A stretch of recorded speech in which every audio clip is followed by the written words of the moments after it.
It's been a very personal blessing to spend this past day here in the Archdiocese of Seattle. Everyone's welcome has just been so warm, so authentic.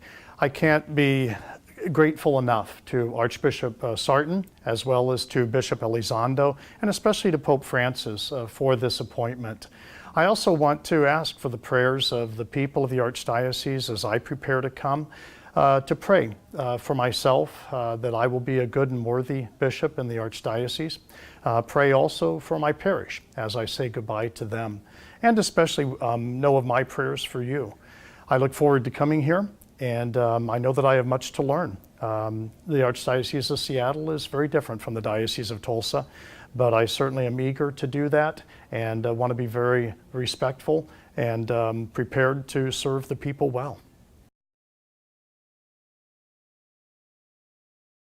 It will take me a while to get to know the Archdiocese, not just in terms of geography, but especially in terms of its ministries and of the many faithful Catholics that reside here.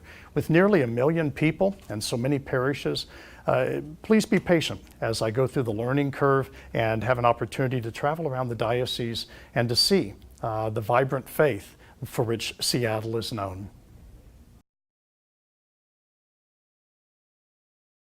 I am very excited about it.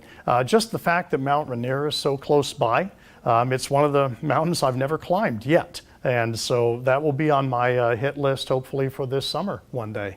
I'm also looking forward to getting to know the mountain bike trails around here. That's a sport that I've really enjoyed being involved in recent years, and have met so many great friends on the mountain bike trails.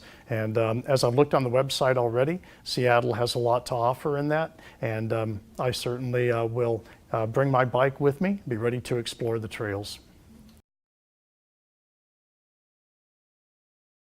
My last time to Seattle was 36 years ago. I had an aunt who lived here. She has since passed away. And I do have a couple of cousins who still reside in the Northwest area. And so it's been a long time since I've been here, and a lot has changed. I think the last time I was here, the Space Needle was one of the only buildings in that area of the downtown. And so certainly since then, we've seen changes not only in the skyline, but certainly changes in the population and demographics.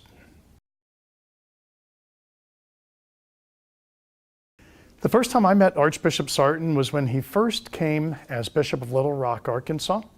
And I remember him as being so full of joy, so full of good warmth, and just being a real people person.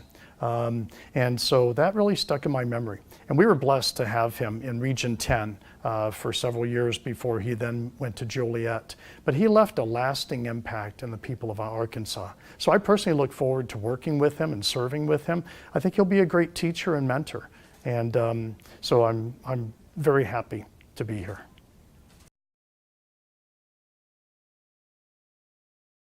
Yes, that was in the spring of 1981. It was when I was a college freshman at Oklahoma State University.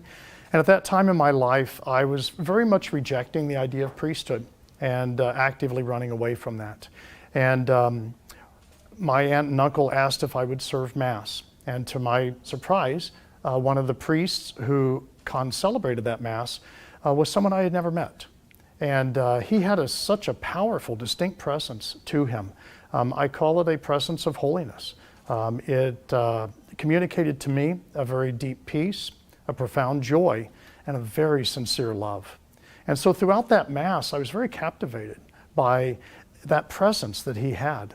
And I began to ask myself the question, why does he have the very things that I'm looking for in life, but I'm not finding it, running away from the idea of priesthood?